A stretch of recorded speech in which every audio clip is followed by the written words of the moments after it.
Hello everyone. I thought I would show you how I usually set up my expense tracker. Like I told you in the last video, the one about the bank accounts. We have my wife and I have a separate bank account for all the expenses, and all our bills and expenses goes from that account. We also transfer money every month on a set date from our daily use account and over to our expenses account. So in the beginning, it's very good to have a spreadsheet showing your running balance on the account. I'm going to show you one way to do that. It's not the way, but it's the way that we choose to do it. Now, before I go on, I have to tell you that I have a disclaimer. I am not a financial consultant or financial advisor in any way. So if you want financial advice on what to do, you need to go to a financial consultant or financial advisor to get that advice. This is just some educational stuff. I'm just showing you how we do that and how I've set up my expense tracker. So this is not the real numbers. These are fictional numbers. Your numbers will, of course, differ from this. And if we take today's date, March 17th, as an example, that would be between 16th and 20th. There is the spreadsheet works like this. In the top line of the spreadsheet, I always put the status, the balance. It should say balance here. That's the beginning balance of your expense account when you start a new tracking sheet. This one is for March. Normally it would be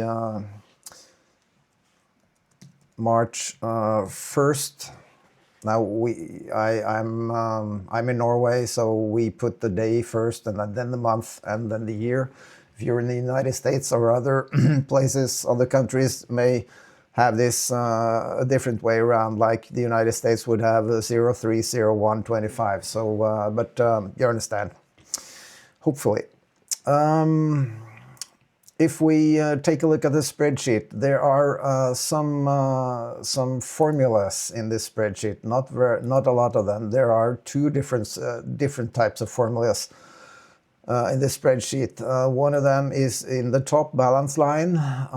This says equal to C4. C4 is this cell right here. So whatever I put in here, if I have $1,800 at the beginning of the month as a balance on my expense account, I put 1,800 here. And then this number automatically follows this cell.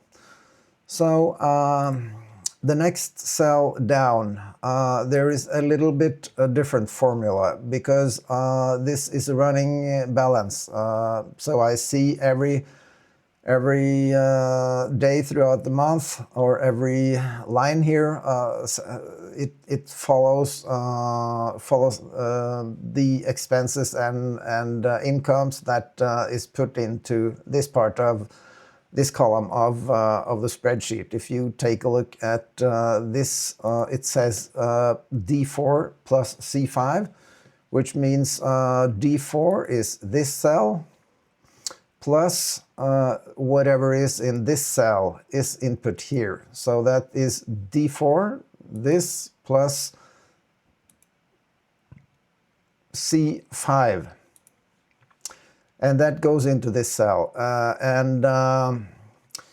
when I'm going to show you how to set the formulas and make a new one in a minute or so. Just wanted to show you the finished thing. Now, if you need more lines, you can just mark this cell and drag the blue dot down, and it automatically copies the formulas. If you see, this cell has D4 plus C5, that's this cell plus this cell. And if we go one cell further down, it says D5 plus C6. And this is D6 plus C7. So if we go down the this column, it always keeps a running balance of everything. So if we receive a bill, let's say that on the 25th of March 2025, we receive a bill. Snow cleaning. I don't know if you pay for snow cleaning. Some people do that. Let's say that snow cleaning bill was $70. I put minus 70 here because it's an expense. So I put minus 70. This should be like that. Should be a dollar amount. Since I'm making this video for the English American market, I use dollars. Okay. I like to keep all the expense lines red. So I select all the lines for that new expense, and I go here. I choose dark red. So when we get to the 25th, it's the 17th today. When we get to the 25th, and this bill is put into in for payment on the expense account, then you would put paid here.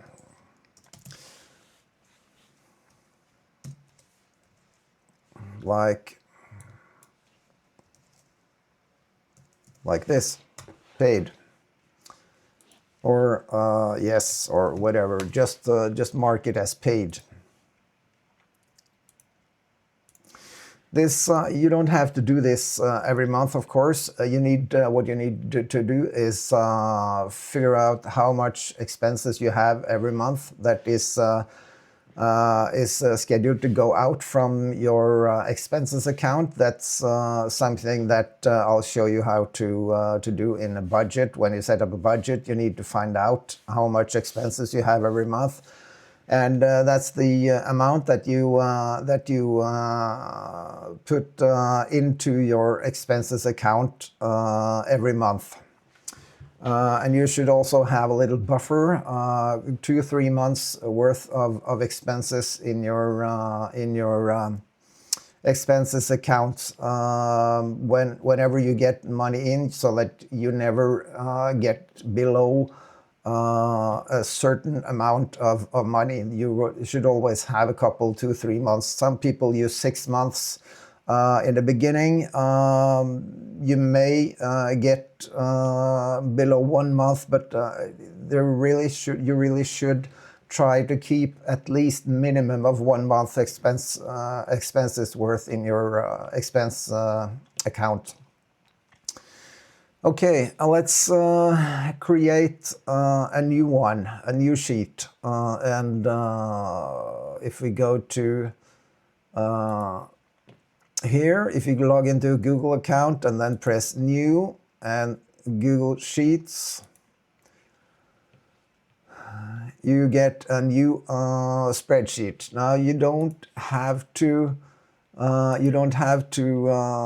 to format it. Of course, at the very least, you should put the columns, date, text. Let's see here, date. text amount balance and paid, if the bill or expense is paid or not. Of course, you put this is also a way to kind of budget your expenses, because if you take a look here, we are at the 17th now. These bills have not been paid yet, but you know that when you get to the 30th, if there is no more bills coming in, you know you should have $2,691 in your expenses account. That way you always know that you always have money in the account, and if you put in a little bit more than you have as expenses, your buffer will grow. It will become more and more money. Okay, the first thing, like in this sheet, if we make one for April, I put 1st of April here, balance,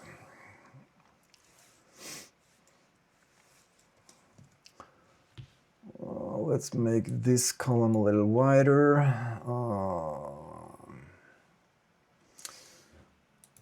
amount.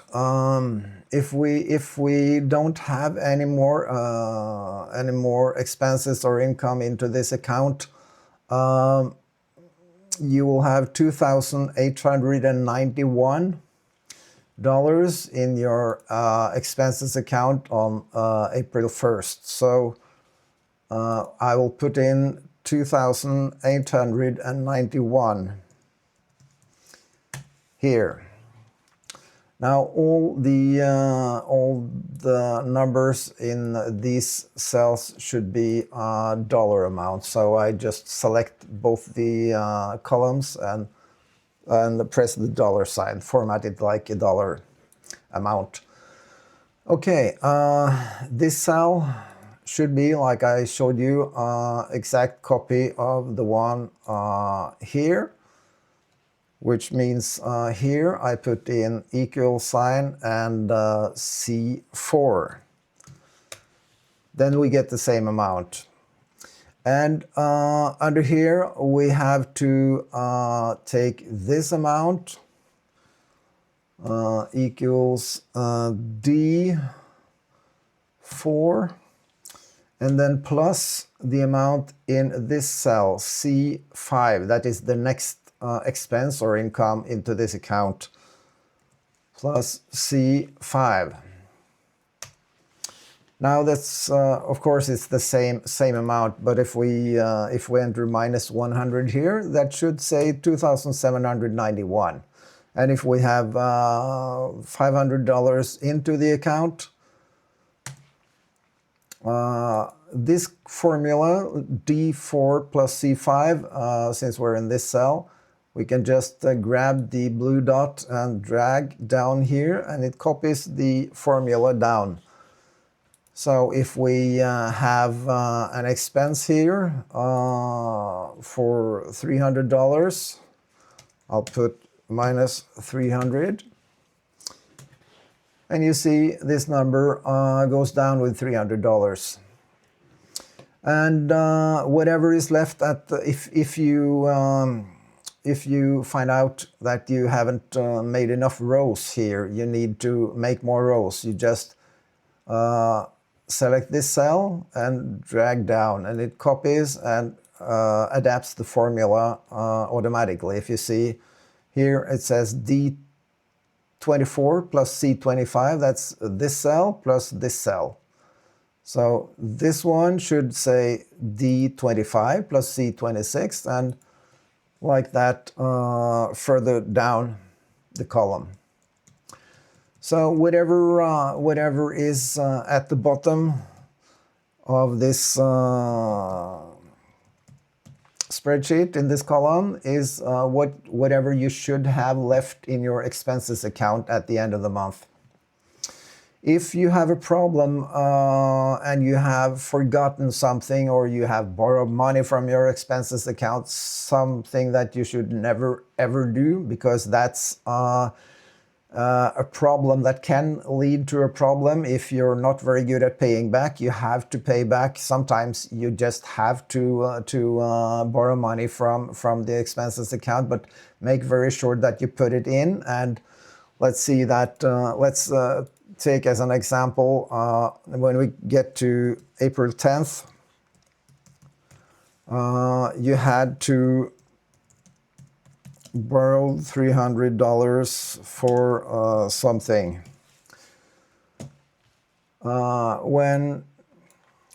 When you get to, let's say that you pay it back on the 20th, you can put it down here somewhere. It doesn't matter really where you put it, as long as it's in, every line is in the chronological order, so that you're all, when you go down the column, date column here, you always get dates that are after one another. Paid back loan. You have to treat this like a loan that has to be paid back, because if you don't, you'll get into trouble fast. I paid back $300 because I get money on the 20th. Let's say that you do that, and then you pay it back, and then it's back to 3,291, like it was up here before you borrowed $300. Okay, on the 12th, you have to pay the gym membership. I don't know how much you pay at the gym. Let's say that you have a bill of $40. You enter minus 40, and then you should have 2,991 minus 40 is 2,951. So this keeps track of everything, and it's a good way to keep track of your expenses in your expenses account. And if you are if you have a little trouble keeping track of your money, and you always run out of money, this is a very good way to make sure that you always have money for set aside for expenses and bills and everything. Everything is planned out, and everything is make sure that you always have money to pay your bills. That's a very good way to live, and you get quite a satisfaction when you know that you always have money to pay your bills. And if you want to fix this a little bit, make it a little bit prettier, you can do that. If you press here, you can make a fill color. You can make this yellow or orange or gray, like I usually does. And here we can put expense tracker April 2025. Then we can go here, and we can put a fancy font on it, like so, and we can put it in bold, and we can put, let's say 36 to make, no, that's far too big, 24, okay, that's better. Like this. This is how one way of making an expense tracker. It's same thing if you have a online banking solution, online banking mobile, on the mobile phone or on your computer or whatever. You can, it's the same thing there. You see the balance down as you go along down the month.